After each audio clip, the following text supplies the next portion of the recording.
Good morning, everybody, and a very warm welcome to Spa-Francorchamps for Heat 5 of the Ligier European Series, designated as heats by the Championship as we head to from venue to venue. And we are back here at Spa after the Championship visited here in 2021, roughly the same weekend. We're about a week later, year on year, but it's been just over 80 days since we were racing with the Ligier European Series. They made their first ever trip to the 24 Hours of Le Mans to be supporting the big race with a midweek race and a Saturday morning affair as well. That was Heat 3 of the Championship, and then since then we were at Monza for the second trip of the season to Italy at the start of July. So 2 races to come here at Spa-Francorchamps, at a wet Spa-Francorchamps early this morning, and then to the Algarve International Circuit in about a month's time to the south of Portugal. Very delighted that you can be with us this early on a Saturday morning for race 1 of 2 today. My name's Johnny Palmer, and I'm delighted to be joined by the editor of dailysportscar.com, Graham Goodwin. Weather not quite as good as we had it here yesterday at the moment, Gigi. No, good morning, everybody. It's been beautiful weather here for the last couple of days. Cool but sunny, but very grim. It's not heavy rain, it's drizzle. I think there's a slight overemphasis on how wet it is with the windscreen wipers of the Porsche 911 pace car there, but not all the Ligiers out this morning showing evidence of functioning windscreen wiper right now. But it's going to make life interesting. They've not been out there at all this week in anything other than bone-dry conditions. And it's an hour-long race. In fact, it's just north of an hour with a mandatory pit stop. So will they elect to do tyres if they're starting on slicks? Very tricky decision to make, bearing in mind this is a 7-kilometre circuit and it might be raining in one area and not in others. Julien Onrion continues his 100% record of pole positions so far this year for Team Virage, again driving in a solo fashion. So he potentially could win yet another race as well. Comes to Spa with 200 points to his name, having won every single event to this point. Simone Riccitelli starts alongside for LR Motorsport. Then it is Nathan Biel and Andre Vajda for M Racing and Smart Driving, respectively. These are all the JSP4s, so the baby prototypes. Monza Garage with George King at the wheel starts alongside Dimitri Engelbert for Pegasus Racing and Monza Garage themselves. Ledus Arp and Erwin Creed will start from 7th position in the 33 car, and alongside him Alexandru Miria for, again, Smart Driving, the Romanian. Then we're into the JS2Rs, so the GT derived cars, although there is no street-going counterpart to the JS2R. TM Evolution's Mathieu Detry on pole position, 9th place overall, alongside Horst Felix Felbermayr for RLR M Sport. Then it is the CTF Performance machine started by Fabien Delaplace. Hatem Caragiuli with work to do from 4th position in the category, also for RLR. The second TM Evolution car of Bruno Chaudet. Laurent Millara for M Racing may not be too chuffed with that qualifying either, so the 69 car will work its way through, I would have thought. And the final car on the grid is Cedric Ultramar for Cool Racing, car number 4. They're heading through Curve Paul Frere now, and to the mighty Blanchimont corner. We're going to be approaching this left-hand kink far faster in a lap's time, but there is a bit of spray here and there, and you won't have the choice as to which side of the track you go to, of course, because it's a rolling start and left and right already designated by the grid. A slow JSP4, though, coming out of Curve Paul Frere, trying to work out who that was. Onrion is in position in the Virage colours, the yellow, orange and black machine, and LR Motorsport's car is there as well, so it's mid-pack. JSP4 already in strife, Graham. Absolutely. Saw the car pulling off briefly, has rejoined, but is slower than any here. Just pulling up at the back there, it's just trying to pick out which car that is. It's not George King, is it? It's possibly the right colours for George King in the Monza Garage 23. And because he allowed everybody by, I mean, he didn't have a lot of choice in that, really, but everyone got past him, and he won't therefore be able to legally take his rightful grid slot.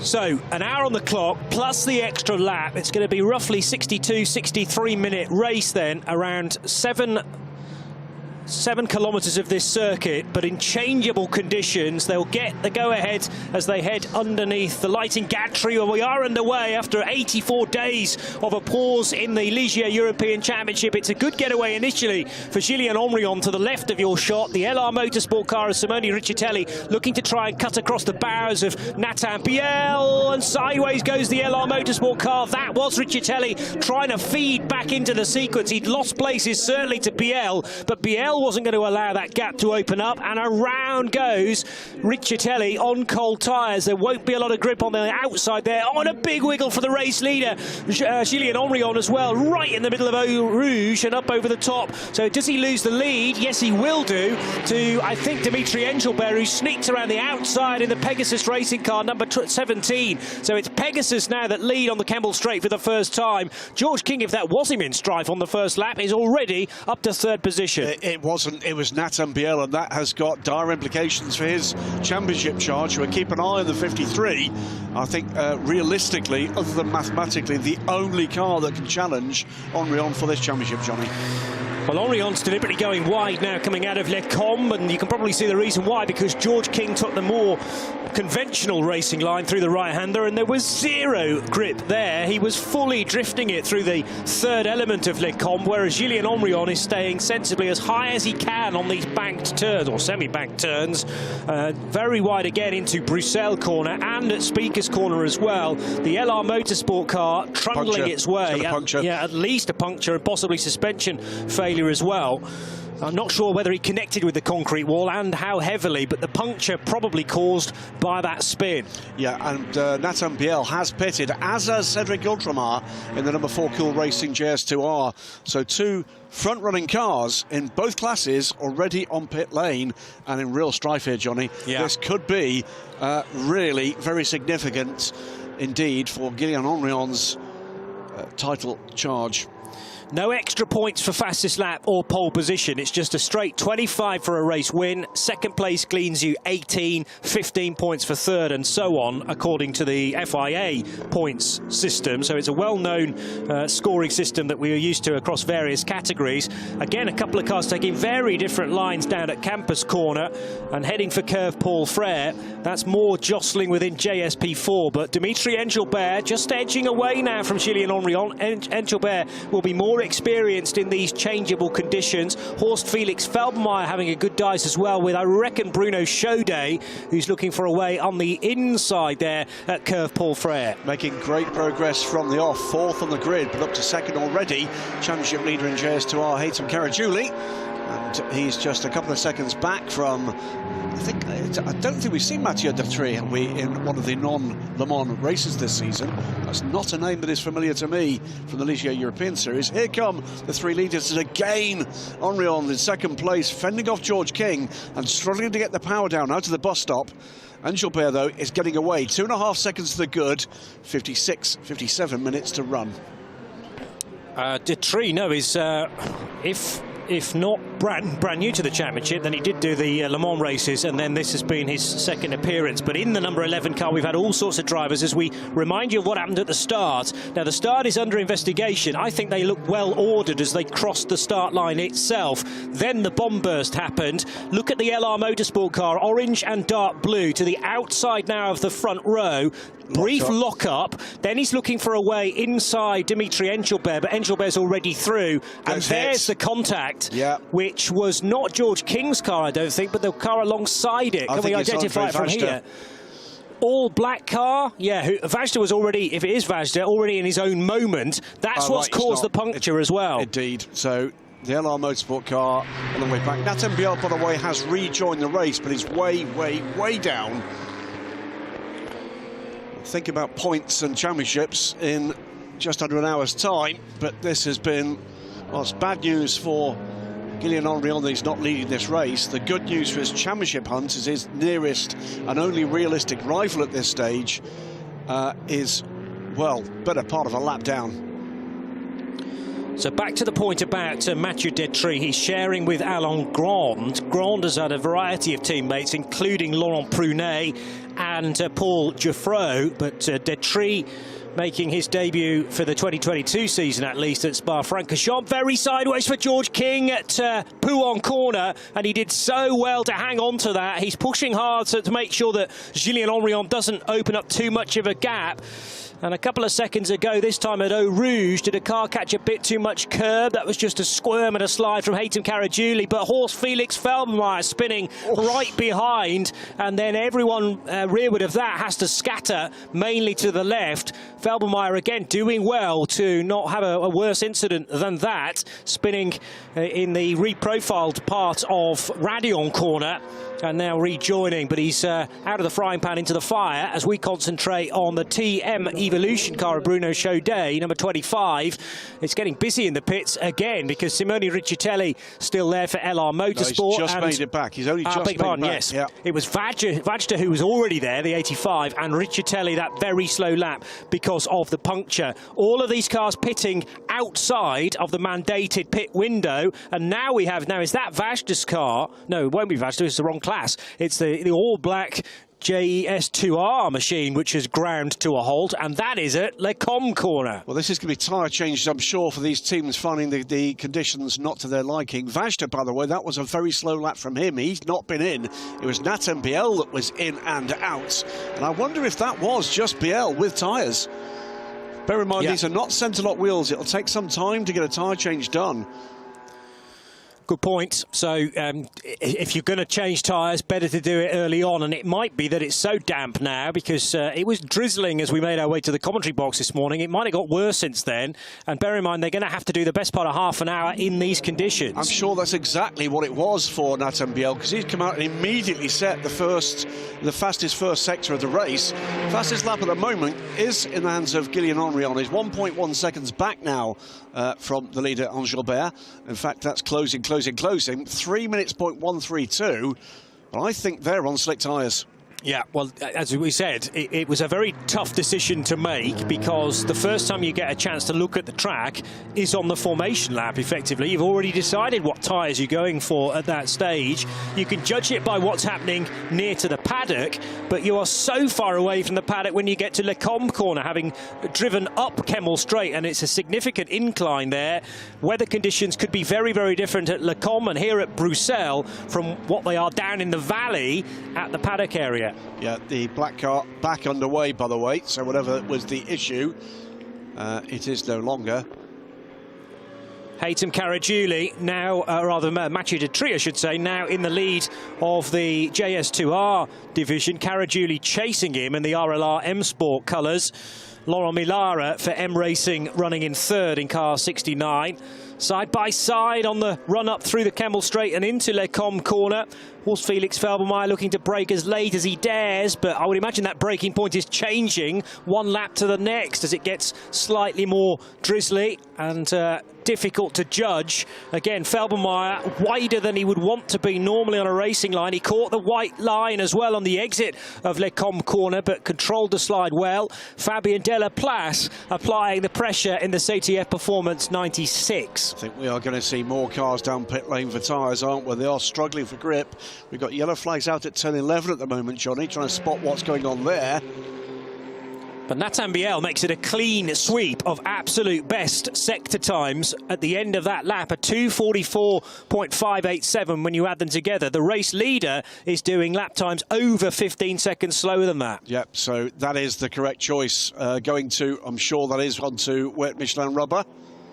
Oh, went the outside, got the lead, but huge squirrely moment there. Has managed to hold it together. Julien Henrion takes the lead, Johnny. Unbelievable, almost scaring Dimitri Engelbert out of that because he was so wayward, having taken to the curb. Absolutely no grip there. There's a little bit on the track, but when you get two Michelin tyres on the red and yellow paving, this can be the result. No, he didn't even make the white line. He was going for the race lead there and very nearly lost the car. And now we go safety car because the car's looking much slower coming out of Les Sources corner. We've got that JS2R still stranded, and I suspect it's for that. Now, bad news for these leading cars because they've gone through behind the safety car and will not be able to take advantage of that to go in and change tyres. But my guess is, to check the regulations, can they? There is the stranded JS2R. Is that Cedric Ultramar's car? I think it is, you know. He's the only car now that hasn't pitted, and it is laps down, No, so that would certainly explain it. Oh, I beg your pardon, yes, he has pitted. Yeah, but he's not completed a Sector 2. So it is, I think... This, by the way, massively good news from Nathan Biel. Hugely, because Nathan Biel on the correct rubber and will rejoin the back of this train. Exactly. He's not lost a lap. He buys back all the time that he lost on the wrong tyres. Now they've bolted wet weather tyres to car number 53. He's in the box seat here because if anybody chooses to change tyres now, then they're all bunched together behind the safety car, so you stand to lose a great deal of time. Some, though, that haven't yet crossed the line whilst this safety car is out are perhaps electing to change to wet weather tyres themselves. So who's this arriving into pit lane? It's Miryar for Smart Driving, car 44, from what was 4th position. Both Smart Driving cars there on pit lane. 44 is the latest stopper. Vajda's been there for a long time. Looks to me like there's no work going on Vajda's car. And we think Cedric Ultramar in the Cool Racing car. Yeah. Let's just double check. No, we won't get a chance to see whether the number 4 is on the side of that, but he has just triggered Sector 1, so that will be on the tow rope, I reckon, and confirmed as being... Sector 1 was a while ago, so that accords the fact he stopped at turn 6 and then stopped again. Yeah, okay. So I'm pretty certain that's right. It is now shown as stopped, and it is the number 4 Cool Racing car that is out of the race. Also looking like it's out of the race, the 85 Smart Driving car of Andre Vajda. That car pitted and has not rejoined. The team are working at the moment on the sister 44 car of Alexandru Miryar. So Julien Henrion leading, and you can forget about the gaps between the cars because they're basically all nose to tail now behind the safety car. Dimitri Engelbert, after that erratic overtake at the end of the lap from Henrion, down to 2nd place now. George King runs in 3rd for Monza Garage, and it's Les Deux Sabres, Erwin Creed in 4th. But remember, further back in the pack, Nathan Biel on completely different tyres from those out front. He's on the wet weather tyres, running in 10th, but capable of doing lap times as quickly as 15 odd seconds faster than the race leaders. And there is not going to be an opportunity to change those tyres under a safety car for the lead cars, because safety car will be coming in at the end of this lap. I should say Henrion has not yet caught the safety car train. It's a little way back, but closing rapidly.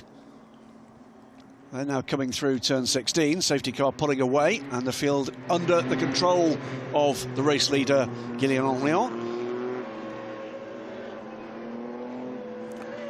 Yeah, so will we join? Biel, as much as a sector back, in fact, so he's still got ground to make up, and therefore these cars leading the way will have a stay of execution, you might say, out front, depending on whether the weather conditions improve between now and the end of the race. That's the other thing that could change, of course. It could stop raining, the track could grip up again, and that would favour the slick-shod cars. You won't be able to pit quite as early as this. We're not yet at the 15-minute marker.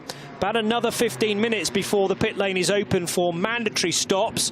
Julien Henrion deliberately backing the pack up here into the bus stop chicane, and Dimitri Engelbert careful not to overlap the car in front. You have to be single file as you cross the finish line, and quite possibly the start line as well, as they thunder their way out of the right and the left at turns 18 and 19.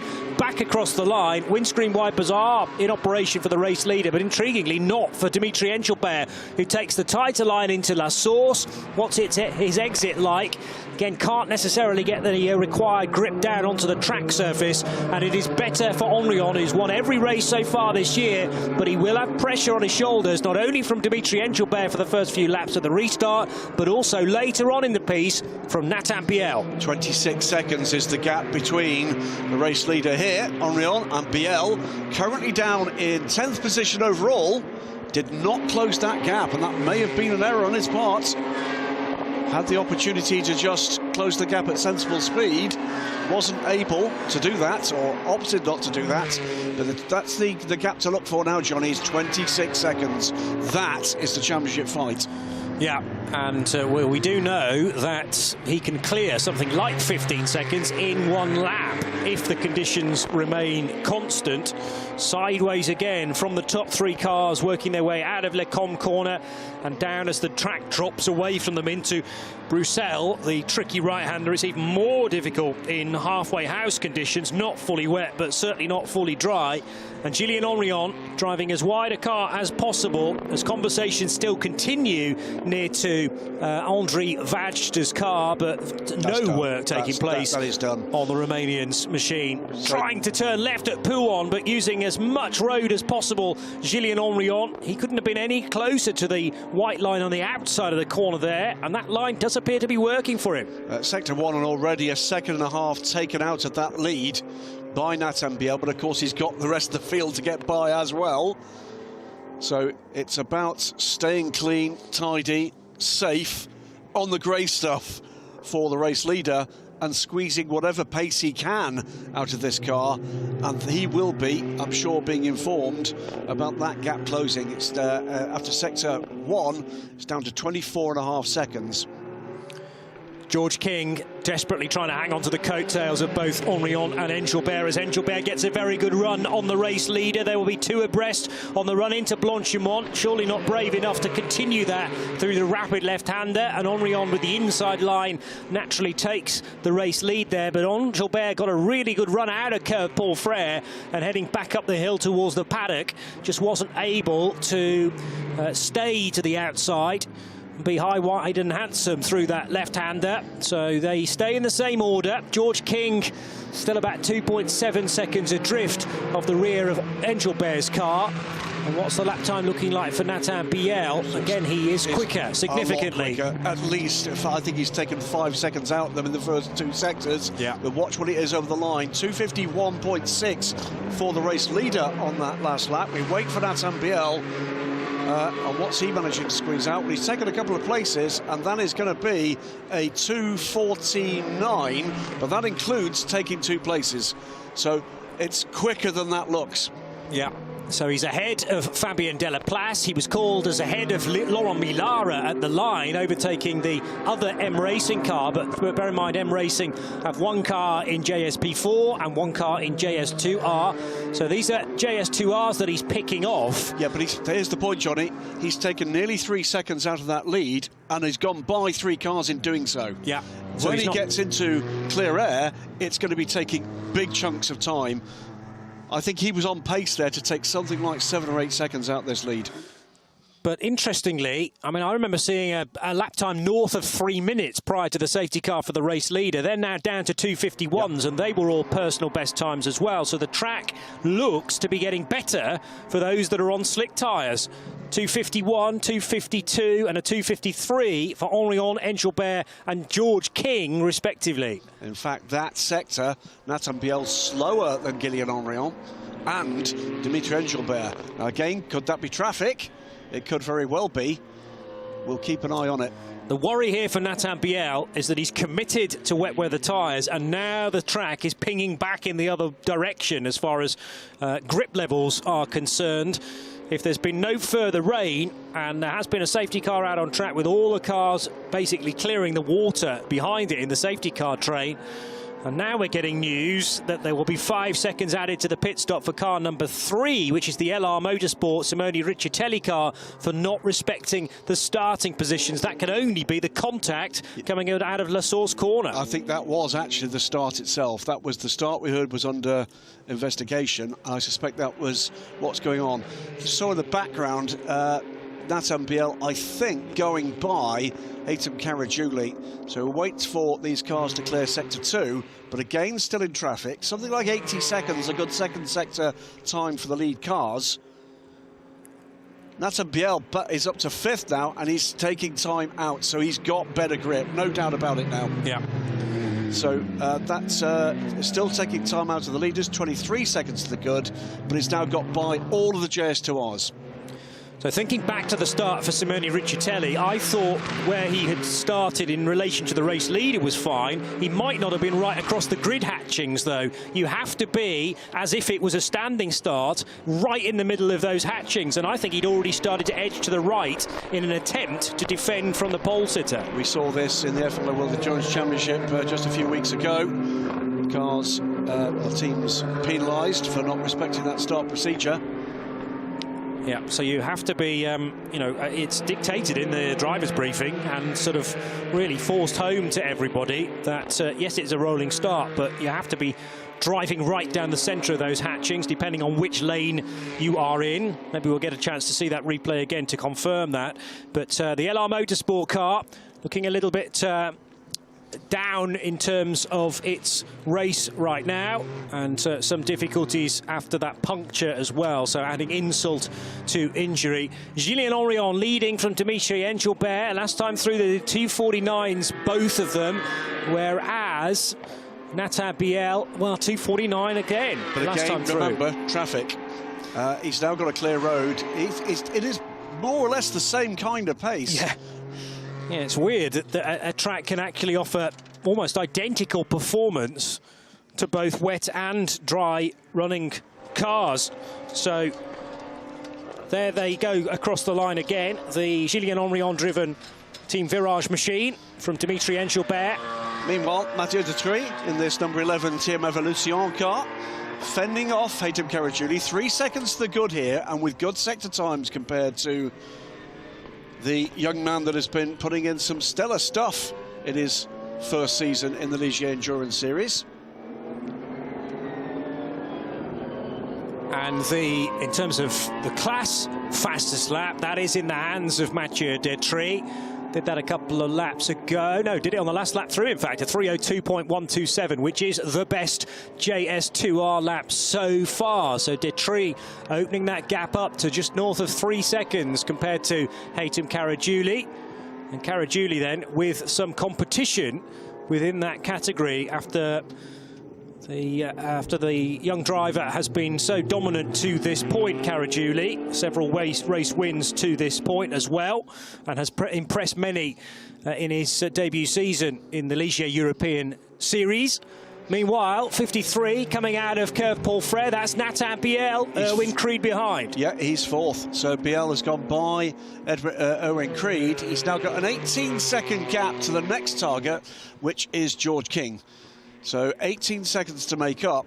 Again, and again with traffic, there's not a lot of difference in the sector time. So he's still looking at a 24-second gap to the leader, and that was Dimitri Engelbert having quite a moment. Shortcuts the chicane and rejoins. Has to be shown not to be taking an advantage by doing that, but if things remain equal as they were on the way into the corner coming out of it, then you can argue I didn't take an advantage, but I kind of lessened the impact that would have had otherwise. If he'd stuck to the track, he would have lost a hatful of time. Skipping across the second element of it saved him a bit. And still no windscreen wiper for Dimitri Engelbert, probably concerned about any grime that's on the screen being made worse by the windscreen wiper being switched on. Raindrops are back, though, on the camera lens at Le Combe corner, so it is still at least drizzling here, possibly proper rainfall at that part of the circuit, the highest point of this 7-kilometre circuit. So this is the lead battle. We're watching too what's going on behind, and all of a sudden Nathan Biel responds with the fastest first sector of the race. So are these conditions coming back to what we believe as a car now on wet weather rubber after an early pit stop? Very early pit stop. There's George King in the background. Where is Nathan? Well, Nathan Biel is a further 20 seconds back, or 16 seconds back rather. But he's closing the gap now to George King. Less so to the overall race leader. But after 2 laps where Henrion has held that rot, stopped that rot rather, it's going to be interesting now. As I think you're quite right, it does look as if the rain has returned, doesn't it? It's not heavy rain, but it's enough to unsettle these cars. And again, it's not consistent around the track, so there are going to be certain areas that are almost bone dry, and then other parts that are very greasy indeed.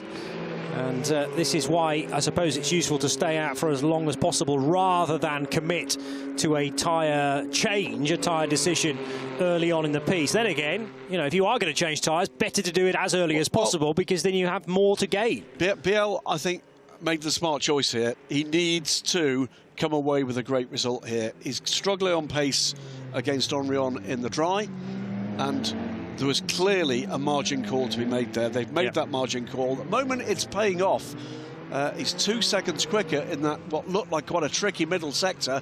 Crossing the line, it's a fastest third sector of the race for Gillian Henrion, a 2:45.809. In about 20 seconds' time, we'll see what the real pace is of the car on wet weather rubber that is currently in 4th position, closing on George King pretty rapidly for 3rd. Yeah, bear in mind, Nathan Biel trails Gillian Henrion by 68 points. There's only 100 still on offer, 25 for each of the 4 race wins that are still available. No extra points for pole or for fastest lap.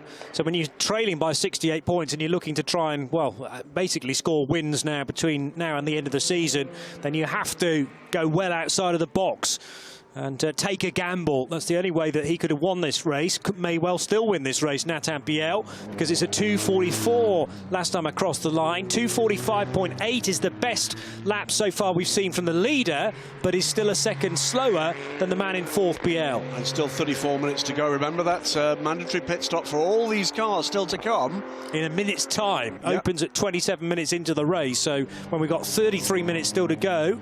Biel puts in another fastest first sector. Yeah. Just edges closer. It's 23.6 seconds is the gap. Behind, by the way, Mathieu Detry is pulling away from Haytham Caragiuli. That 3-second gap now closer to 5 seconds as these conditions just get trickier and trickier. None of that lead group, by the way, chose to stop for tyres. Nose to tail between 2 JS2Rs. That's the 25 car trying to get laps back. So battling with Laurent Millara. A lap between them, between the M Racing car of Millara, who is 3rd in the category, and 6th place in the class, the TM Evolution car of Bruno Chaudet.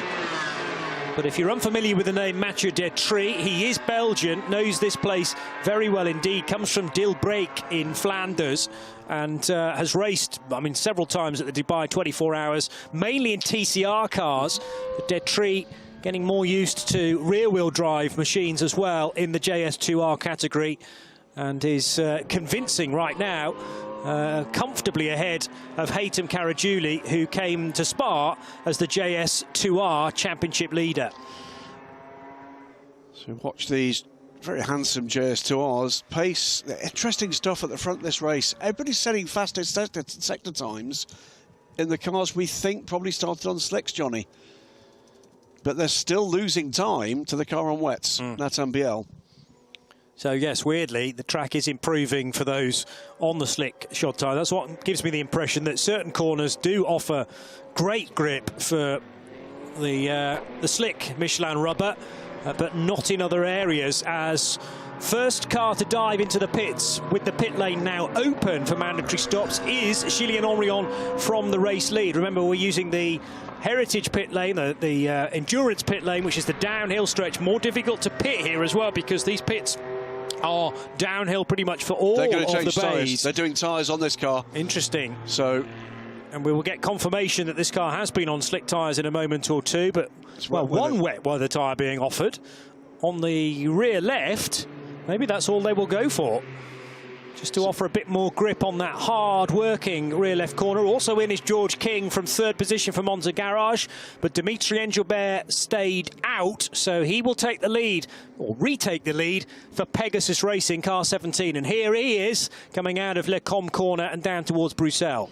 Yep, so for the second time in the race, Dimitri Engelbert in the Pegasus Racing number 17 car hits the front, this time, though, courtesy of that pit stop for the dominant championship leader Gideon Henry on. Nathan Biel, therefore, up to second, will need that routine stop. It has to be within that window.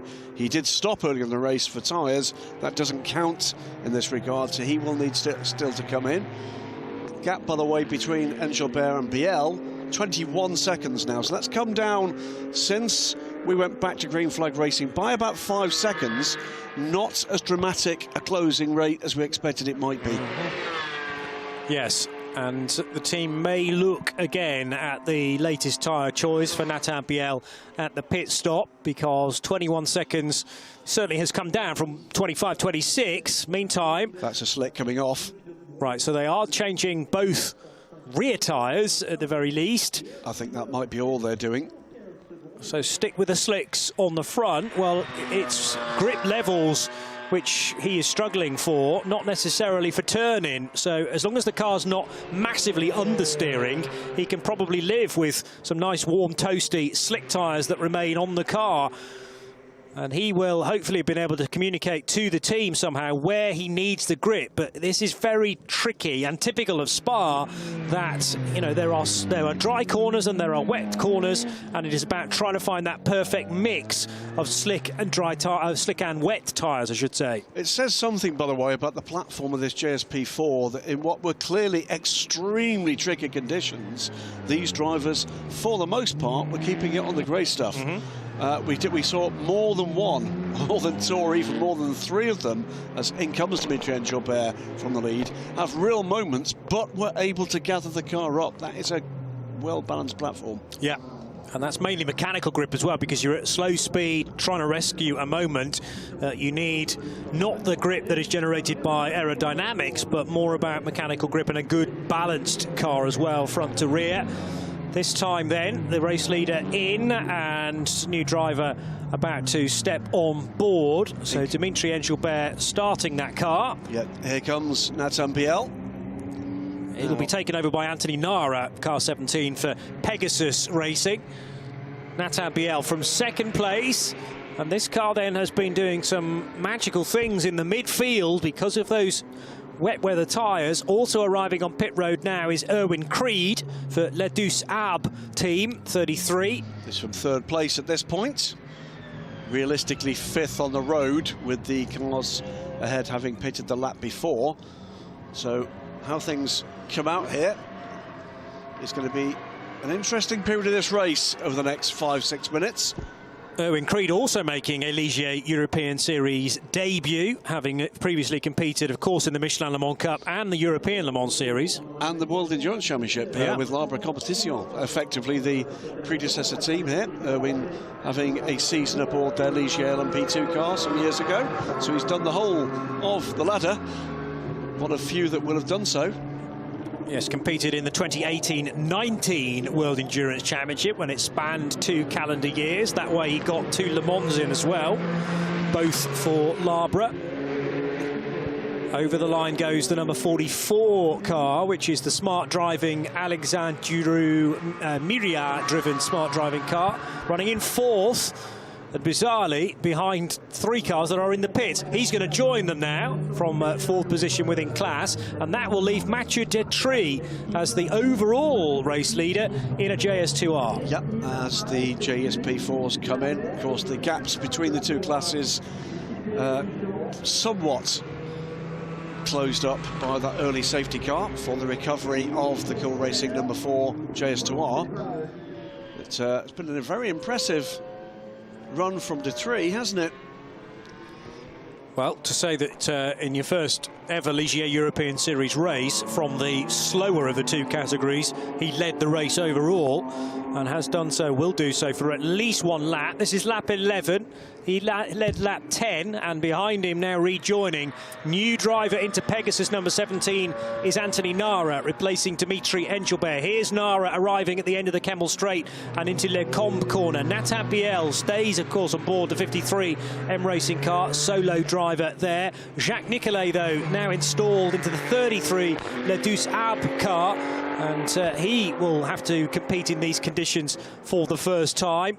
You don't get any adjustment period when you're the new driver into the car. You have to just go for it straight away. Potential dramas here for the championship leader. he spent a minute longer on pit road than anybody else and has fallen behind. Let's have a quick look. George King, it's not George King anymore, of course, is it? The Team Virage cars emerged in 9th place. Still got some cars to come out around him, but has dropped right back down the field here. OK, well, that's concerning as two cars get going together, one of which is the Miria-driven car. At least it was coming into the pits. We'll wait to see whether they've done a driver change there. They have not, so Miria staying at the wheel as they feed their way through that very complicated pit lane exit road. Now there's a battle on track because looking for a way by is Nathan Biel on the 23 car, still labelled as George King. Car 23 has had co-drivers through the course of the year. Oh, big wiggle there for the George King car. Likely to be Ronnie Valori, therefore. Valori down as George's co-driver. I think the ID hasn't been switched. So assuming George did do that opening stint, we'll put Ronnie Valori in for the second. And Valori could not hold back Nathan Biel, who's now up to 3rd position. Yeah, it's effectively going to be 2nd position. It was a quicker pit stop, exactly the same time of pit stop between Biel and Anthony Nara. That gap, 17.7 seconds. Someone's had a big moment there. There's a wheel off. The wheel that has just been attached to car 33, presumably in the pit stop, has gone for a Burton. This is coming out of Pouhon corner. And Jacques Nicolet on his out lap. Oh. No, he's done another lap since then, hasn't he? So he did an out lap and then the wheel parts company. Is the wheel still part of that tyre, or has the tyre come off the rim? That's the wheel. Yeah, it's carrying too much speed to just be a tyre. And by the way, Jacques Nicolet, the other man that's done every step on the ladder. So he did his out lap, then that's the next flying lap, and the car now with only 3 wheels on the wagon, so he's going to have to limp back to the pits, and they will have to attempt to fit a new one, depending on how much damage has been done to the hub. So they come through to complete the next lap. Detreat from the lead of the race and the lead in JS2R now on pit lane. That will put Anthony Nara into the lead of this race. Here he is in the number 17 car, being chased down by Nathan Biel. Gillian Henrion, at the moment 5th, effectively 4th with the JS2R pit stop, but puts in the fastest lap of the race, 10 seconds faster than several of the cars ahead of him. This is going to get very interesting indeed. Safety car. Even more interesting now for Gillian Henrion, therefore, because, and I reckon Henrion had to spend more time in the pits because he's silver, he drives on his own, and he's had so much success to date. So it's a longer pit stop for the 19-year-old man from Nancy. This is going to help him massively because the ground that he lost with that longer pit stop can be gathered back up again with a safety car period. You can see the drama here again for Jacques Nicolet. The issue here for the safety car, I'm sure, is that while Jacques Nicolet has made it to the gap in the Armco, because the car's not got 4 wheels on its wagon, they're struggling to push it the last few metres, so it's in the line of fire. Yes, and unless there is a snatch vehicle very close by to that Marshall Post overlap, that could be pretty tricky to recover at speed. So this might be, I won't say a lengthy safety car, but it might be 4, 5, 6 minutes. The safety car hasn't yet headed about onto track, in fact, waiting to pick up race leader Anthony Nara. New driver installed to car 17. Wheel and tyre, Michelin tyre, being rolled away from the Jacques Nicolet car. That's at Piff Paff, Le Fagna corner, the right and the left, just before Campos. Meanwhile, safety car boards still flashing, this being a Grade 1 and revolutionary Grand Prix circuit. Most of the Marshall posts actually dictated by the square LED boards rather than conventional flags these days. There is the problem, they can't move the car. There is the towing vehicle just arriving now. I'm sure it'll be done very quickly. And we haven't yet still seen the safety car out on track for this segment of safety car. Well, it will be able to dash out now, immediately behind these 2 JS2Rs. You start to see the car rolling now, and we do, as through comes the 17, neatly done. And you can see just how quick off the mark one of those effectively road-going Porsche safety cars was, because it launched its way from its little cubbyhole at the end of pit road. My TV colleague Ant Davidson was treated, I think we'll put that in its widest possible sense, to a couple of laps aboard the WC safety car, similar spec, and says that car has got a lot of power. And that from a very fast racing driver as well. Wide-eyed, I'm sure. Yeah. They don't tend, I have to say, world-class racing drivers to be the best of passengers, but... oh, trouble! Trouble for the race leader! That's the race leader in JS2R. Alain Grande, who took that car over during the pit stop, has lost it. It's on his outlap.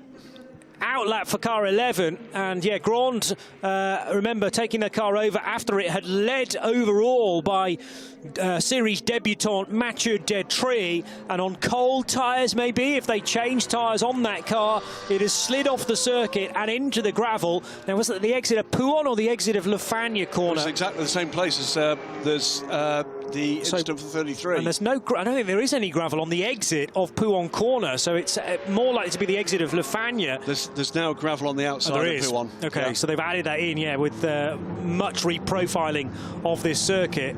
We'll confirm that in a moment. No, I think this is Le Fagnes corner, the right and the left, so it's the run then towards Campus corner. He's walking away. He's walking away from that car.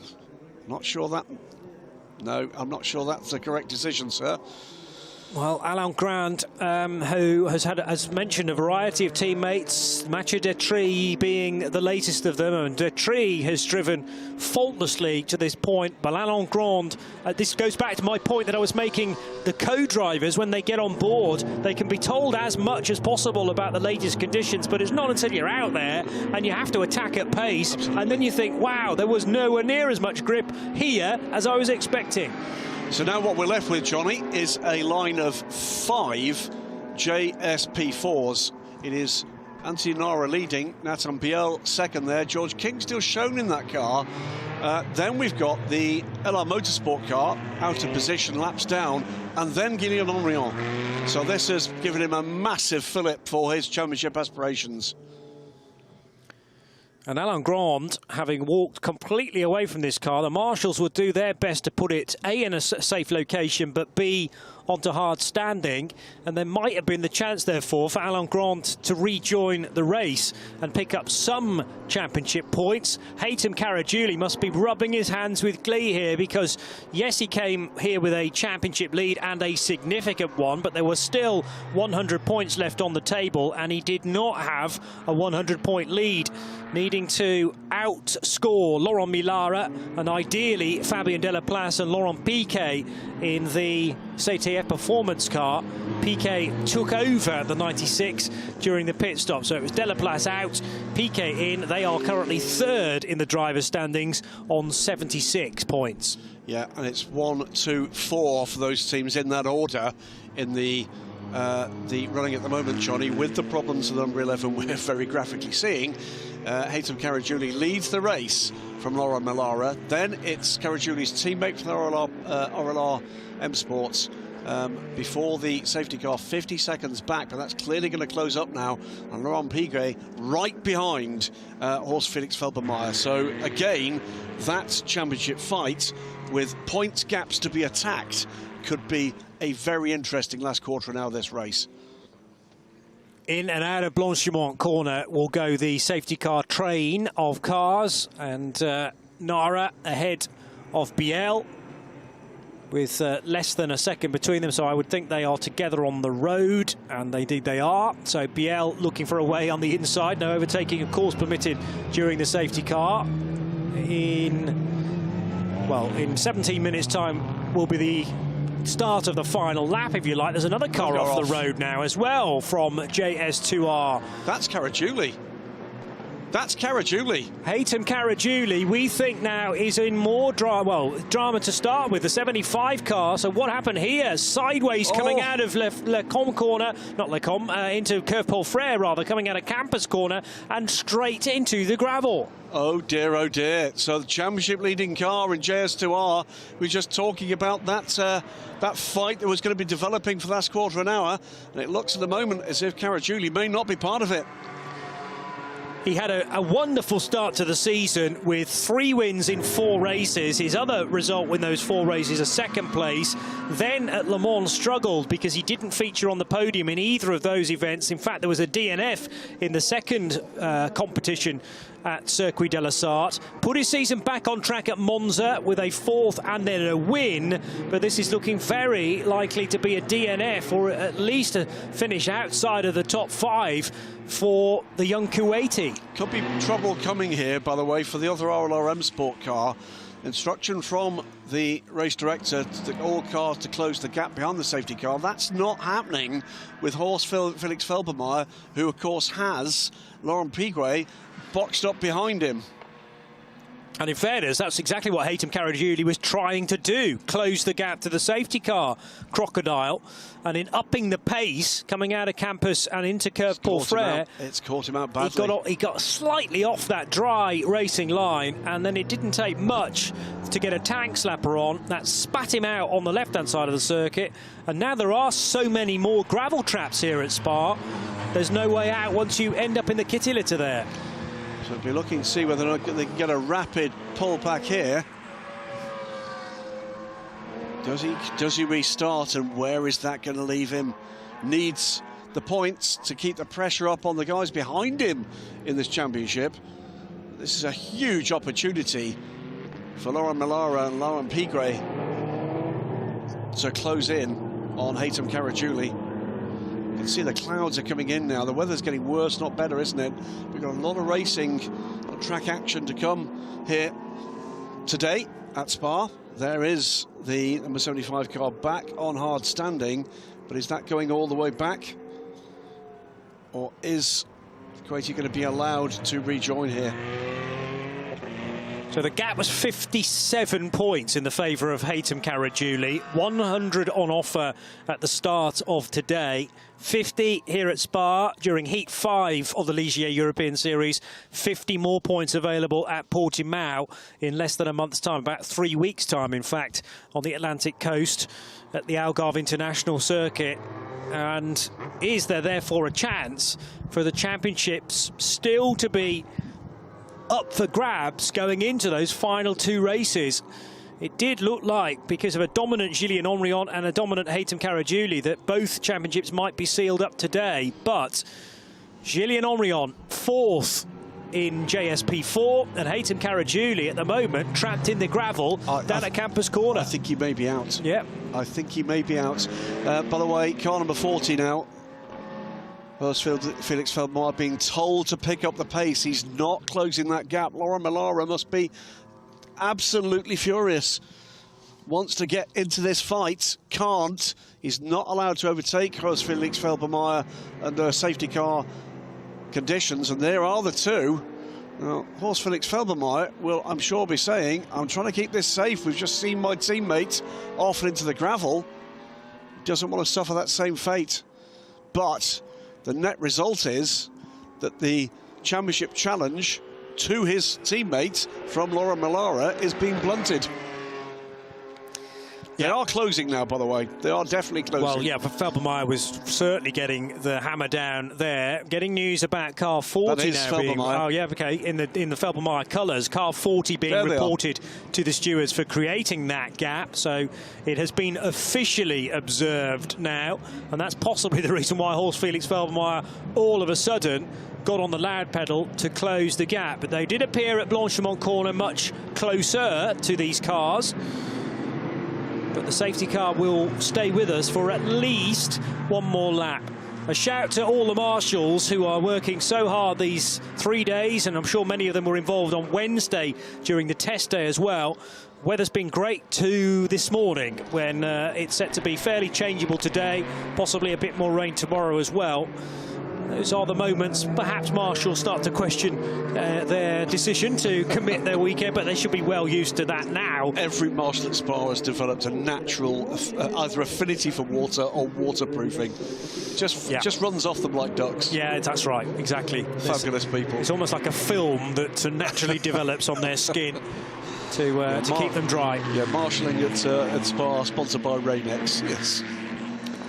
So this, I'm sure, will be the final lap under the safety car. We've got 11 minutes plus that lap to go, Johnny. And this is the position. Pegasus Racing's Anthony Nara, head of Nathan Biel, after that early change in tyres. Haytham Caragiuli is out of the car. Yeah. Ronnie Valori now confirmed, by the way, the Monza Garage car in third. Team Farage is getting an Henry on fourth, but with the LR racing car, motorsport car between them, though that car is laps down. And shouldn't ignore, by the way, Alexandra Myriat, who under the safety car has closed the gap too. He's there in fifth. In JS2R, led now by Laurent Millara, with Hurst Felix Felbermeyer, Laurent Piguet in the train behind them. They're the three in the fight for the podium positions right now. And one other runner remaining, by the way, in JS2R. That is the number 25 Team Evolution car of Freddie Menonceau. It is a lap down. It's been drama-filled, hasn't it? And when we look at 10 minutes left on the clock plus the extra lap, that's not actually going to include too many laps, judging by the pace that we've had so far. 4 maximum, yep, plus the extra one, perhaps. So safety car lights remain on at Le Fagnes corner. I'm sure they will be extinguished, though, this time as they run through Blanchimont and up towards the bus stop chicane. And we'll be heading past the site of Haytham Caragiuli's moment now on the exit of Stavelot or Campus Corner, where the car just lurched out of his control to the right of your shot now. Lights staying on.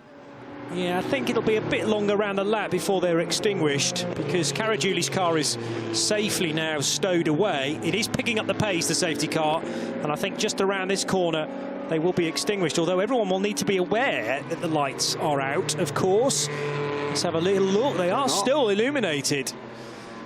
And I would have expected them to have gone out at this point. He's going round again. Yeah. So, bizarrely, Anthony Nara is slowing down to back up the pack. I think anticipated what I did, that it was going to be, with the cars in places of safety, time for go, but it's not. It's one more. So the safety car stays out for at least one more. At this stage, I'm not sure what is still being tended to, but the safety car pack itself now in one big group, which is good to see. Anthony Nara thinking, I'll probably have to up the pace again now to catch up with the safety car. Hope he doesn't throw the car off the road in the process, but the safety car has maintained its speed. Nara slowed things down through Blanchimont in anticipation of a restart. So that very tidy safety car train is getting well and truly broken up now, with everyone having to hustle a little bit to catch up with the Porsche out front. And this is where the potential is for errors to be made. There is Ronnie Valori, confirmed now as the Italian, by the way, who took charge of the 23 at the pit stop from George King. That's third, fourth, and then, what is that, 9th and 5th in that order. First, second, third, fourth, 9th and 5th are the cars in that order. But the car to watch, no doubt at all, is that mustard yellow and orange Virage car of Guillaume Henrion. Has won every race this season, currently sits down in 4th place, and will want to make sure there is not a blot on his otherwise spotless copybook. Yeah. And he's not got long to do it, but he does have a quick car underneath him. The tricky thing for him at the restart is that Nicola Neri sits ahead of him on the road, not for position, but Neri's very rapid for LR Motorsport. And Neri, strictly speaking, shouldn't be delaying that car behind him and should be obeying blue flags. But I think Neri, after a frustrating race for LR Motorsport, will be looking to push on himself in 9th position overall and 6th in class. We'll add, by the way, that certain parts of this circuit, it is getting visibly wetter. Yeah. Which again makes the restart even more tricky. The lights are now out on the Porsche, so we will be restarting this time around. About 5 minutes plus that lap to run, I think, by the time we get round to the start-finish line, or start and finish lines here. Now they start to try to get a bit more warmth into those Michelins, and what's a grey morning here at Spa-Francorchamps. Still as magnificent as it always was. But Spa has two colours, golden and grey. It's a grey one today. It certainly is, but had been providing, prior to the safety car, some golden racing at times, and some very tricky racing as well in terms of judging conditions. Another car off the road. This time it is the 69M racing car of Laurent Millara, I reckon. So Millara, another championship contender, finds himself in the scenery. That was at Pouhon corner, I think. Oh, there he is. I wondered whether that was it was the final car in the sequence, but no, arriving at Pouhon backwards already. So perhaps under braking, he made an error. Safety car is staying out. And the safety car lights are back on again. So there is a chance now that Millara's car is left in the gravel that this race might finish under safety car, because we've got to recover another car from the gravel. I can't see that happening in less than 5 minutes. There will be an extra lap to run at the end of it, but at best, I think a single lap dash, if that car can be recovered very quickly indeed. You know, huge result here for Laurent Piquet coming. Both of the other contenders in this championship made mistakes under the safety car. Yep. Actually, apologies, no, one under the safety car, one not. But that's cost them hatfuls of points, and he will gladly grab an even bigger hat and scoop the rest of them in. And the other team to benefit, if Millara stays there for any portion of time, is TM Evolution, because Freddy Monanto, fourth in JS2R, set to gain a podium position because of that error from Millara. There were two cars together on the track at the same time. We didn't see the incident itself, only Millara's car skating off. So let's hope there wasn't contact leading to that. It could only have been Monanto is the other car, because it's the only other car running. Yes, true enough. So let's hope it wasn't. Yeah, but until we clear that up, and we probably will, if there's been contact, there will be a message on the bottom of our screen to say that that is under investigation. But if they're in the clear, then Freddy Monanto and Bruno Chaudet should be on course for a third-place finish. But Laurent Piquet for CTF Performance, Fabien Delaplace, his teammate, Horst Felix Felbermayr, who's been doing the solo drive in car 40 for RLRM Sport, running in second position. Laurent Millara now certainly out of the race for a period of time. Whether he will return to the racetrack and take the checkered flag remains to be seen, but he should, in the process, lose third position. Coming down towards incident site, and we'll see how recovery is proceeding very soon. But this is frustrating for everyone involved. Fewer, though, I'm guessing, than Guillaume Henrion, who would have been looking to attack this race. There is the car. There is no intervention with him. And on that basis, Johnny, I think we're going to struggle to get this race back underway. Yeah. Almost as if recovery isn't even being attempted, perhaps because of positions of snatch vehicles and, of course, those vehicles that have already been in use to recover cars. They'll be out of position now and not necessarily raring to go to pick up another car at Pouhon. So 2 minutes and 41 seconds plus an extra lap still to go. Yeah, there was an intervention vehicle making its way down, wrong way, in fact, down the service road. Okay. So I'm guessing that is part of a recovery effort. I'm struggling to see that they're going to be able to do this in time.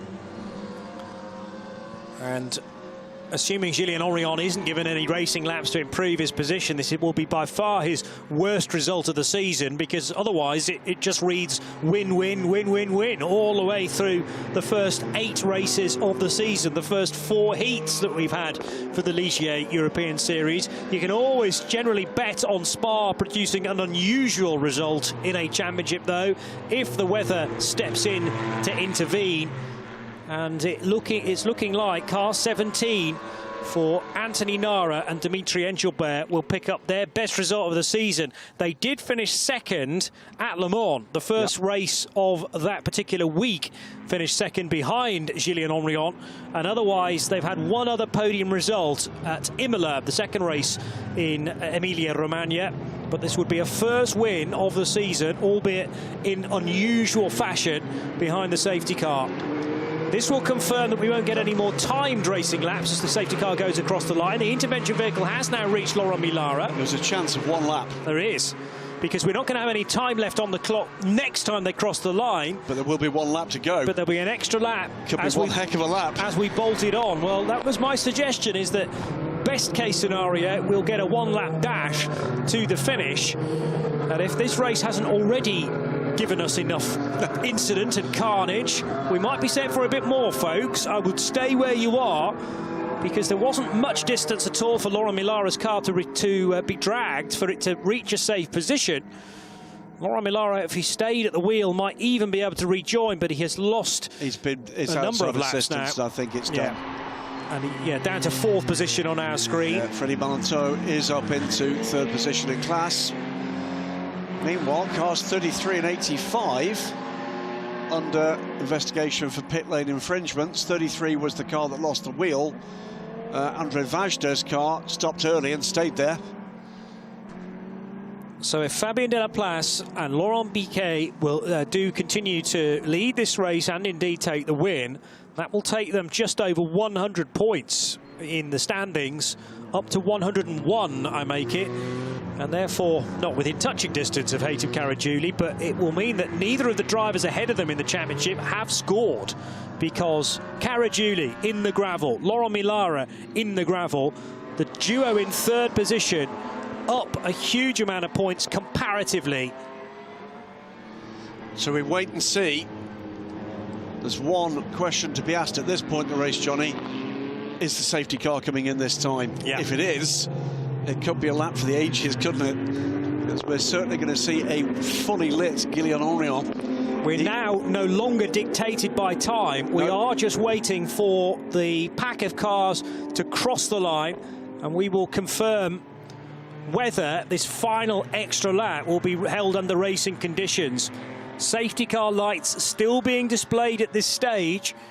They should be extinguished. They are extinguished now. I was about to say, on this run between Pouhon and Lafagna, normally they're knocked off by the safety car crew, and that's exactly what happened. So we will get one more racing lap. Nathan Biel, what's he got up his sleeve here? I can see from our commentary position they're unlocking the door of the Ligier parts truck, so they're expecting action.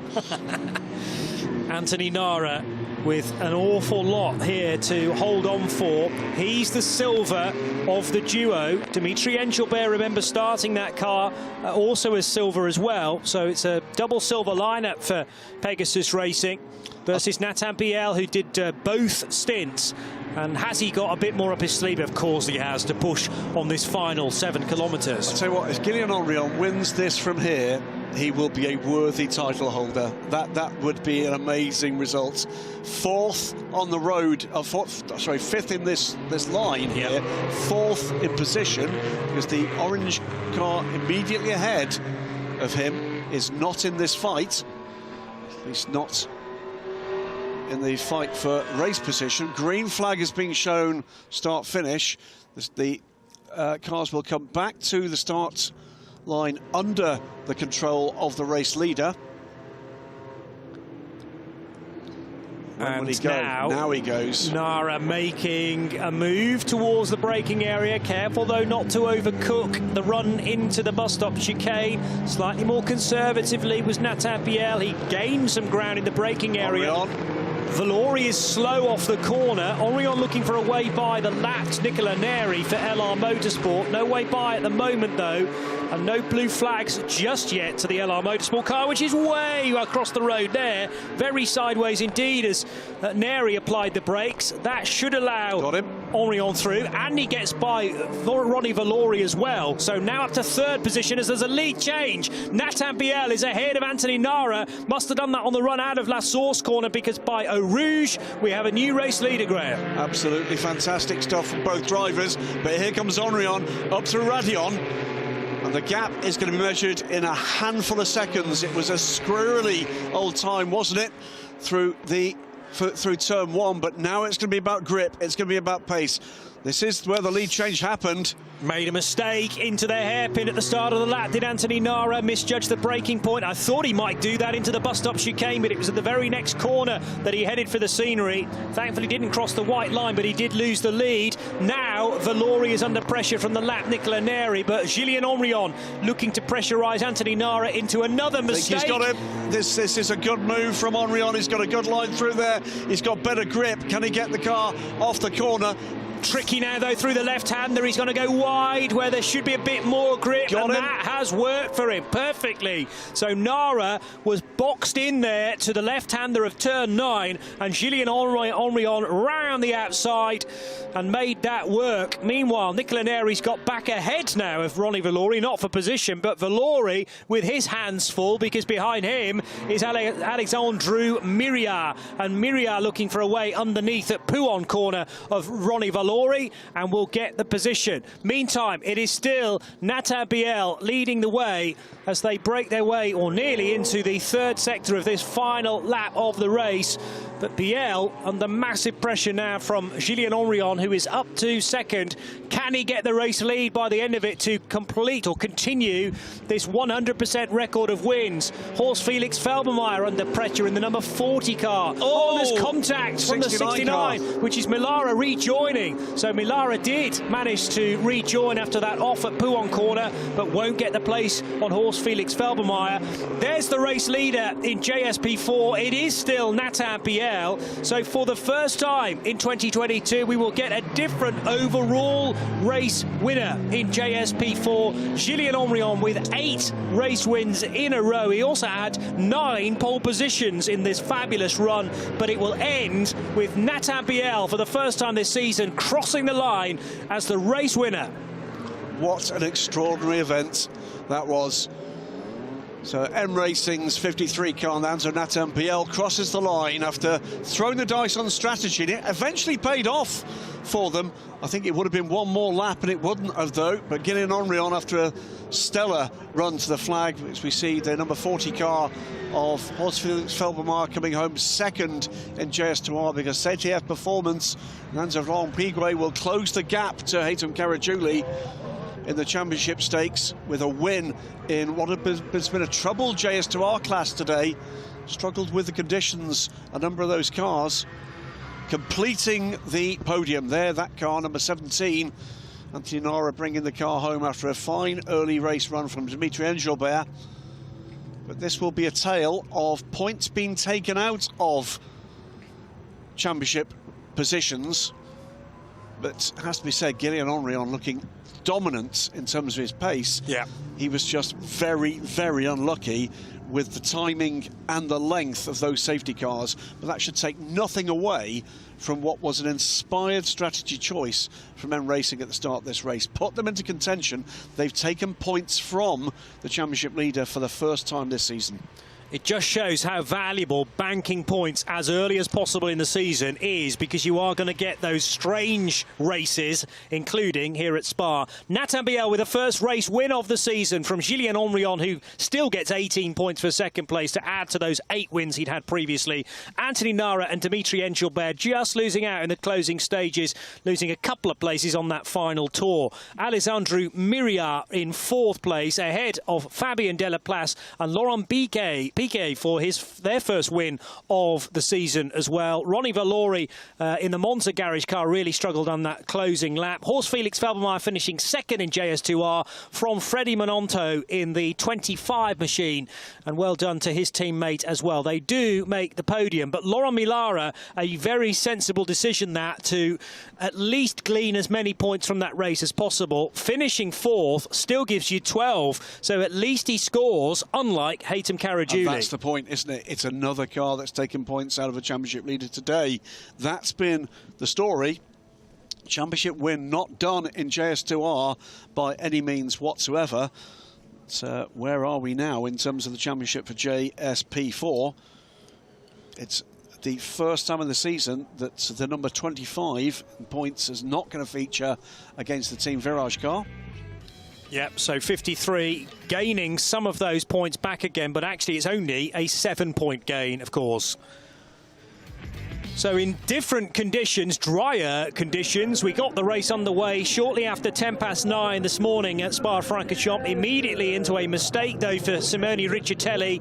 Then there was contact leaving La Source corner for the first time of asking, and later on the number 3 LR Motorsport car would be penalised for being out of position at the start. An early spin for Horst Felix Felbermayr. Thankfully he wasn't collected at Raidillon and actually recovered very neatly indeed. Julien Onrion with this audacious manoeuvre around the outside of the bus stop chicane to bag the race lead just about on Dimitri Engelbert, but he could very easily have made contact 2 or 3 times on the side of the Frenchman's car. But the 19-year-old from Nancy took the race lead and did well from that point. There was also an additional mistake from Dimitri Engelbert. Then this bizarre moment for the first flying lap of Jacques Nicolet. Le Dusab's car losing a rear right wheel. That headed for the gravel trap on the entrance to Le Fagnes corner between Pouhon and Pif Paf, and sensibly we went safety car to retrieve the loose wheel and Michelin tyre. And there's the safety car was out to also retrieve various other bits and bobs. Then Hatem Caragiuli had this moment in trying to pick up the pace and close the gap between the places. A similar moment for Laurent Millara, but that was on the run into Pouhon corner, putting out our 2 championship leaders. Certainly Caragiuli would not finish the race. Millara did eventually score 4th place points. This was the restart for 1 single lap and 2 mistakes for Anthony Nara, first at La Source, then here at Bruxelles, would allow first of all Nathan Biel through at turn 1, and this great overtake from Julien Onrion, the runaway championship leader. He wouldn't win the race today, but he would finish in 2nd and actually gather 18 points, which was a well-deserved order. A late spin to add insult to injury for Laurent Millara, so left the road at Pouhon, causing that final safety car. Then a spin after a slight glance with Horst Felix Felbermayr, but Laurent Millara would finish 4th. A first win of the season though for Nathan Biel for M Racing in car 53. And that is just about it for the Ligier European Series.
Hey, bonjour à toutes et tous. Hello everybody. Thank you for being with us here at Spa-Francorchamps at the 5th round of the Ligier European Series. Welcome and we will go for the podium with the JSP4. On commence avec le podium de la catégorie JSP4 et la troisième place d'Anthony Nara et de Dimitri Anjalbert. Troisième place pour l'équipe Pegasus Racing, Anthony Nara, Dimitri Anjalbert.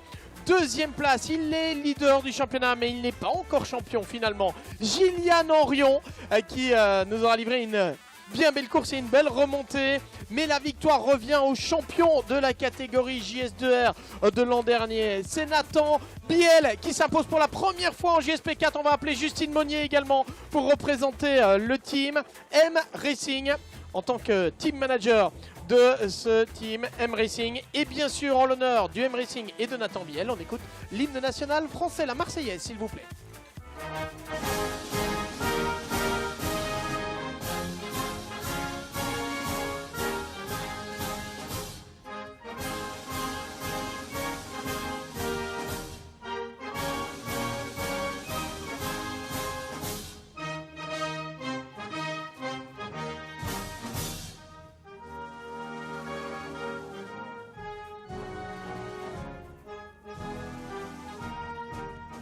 Voilà, bravo Nathan, bravo M Racing, première victoire de la saison dans cette catégorie Ligier GSP4. Je crois qu'on va pouvoir prendre les trophées, hein, messieurs, et vous mettre tous ensemble sur la plus haute marche. Et madame, évidemment, avec Justine pour cette photo de la première course ici. Spa-Francorchamps, fidèle à sa légende, hein, la météo aura été particulièrement capricieuse, c'est le moins que l'on puisse dire, et nous aura réservé son lot de surprises.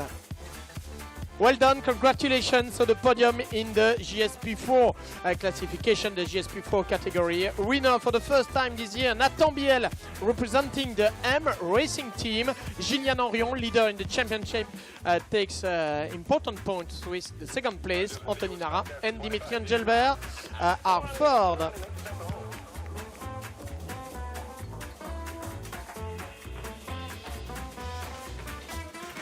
Et on continue avec le podium de la catégorie JS2R. We go further with the JS2R classification. Third place, troisième place, Freddy Menanto et Bruno Chaudet.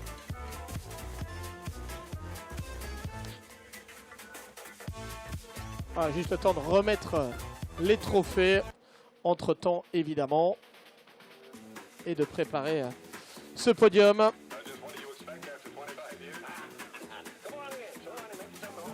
Et ça nous aura permis finalement de les mettre à l'honneur deux fois plutôt qu'une. L'équipe TM Evolution avec cette numéro 25. Donc Freddy Menanto, Bruno Chaudet, une fois encore s'il vous plaît, il termine troisième.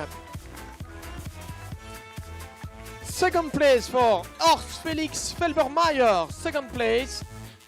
Well done. Et les vainqueurs, Laurent Piguet et Fabien Delaplace, première victoire également, hein, si je ne me trompe pas pour eux cette année, bravo à eux. Ils ont su tirer les marrons du feu, Laurent Piguet et Fabien Delaplace. Et on représente également le team CTF Performance avec l'un des représentants, le team manager de cette équipe CTF Performance. Et une fois encore, c'est une équipe française, on va donc réécouter quelques notes de la Marseillaise.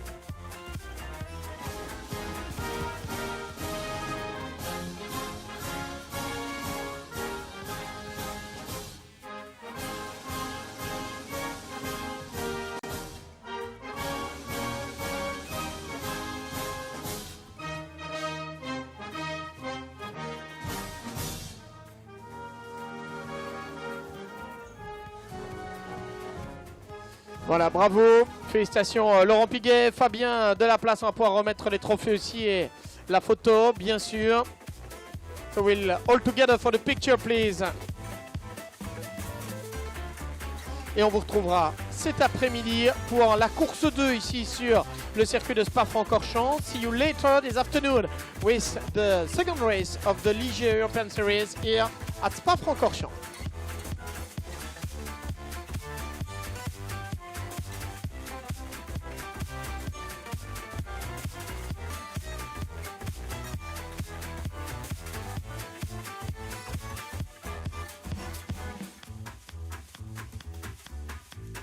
Just what do you expect after 25 years?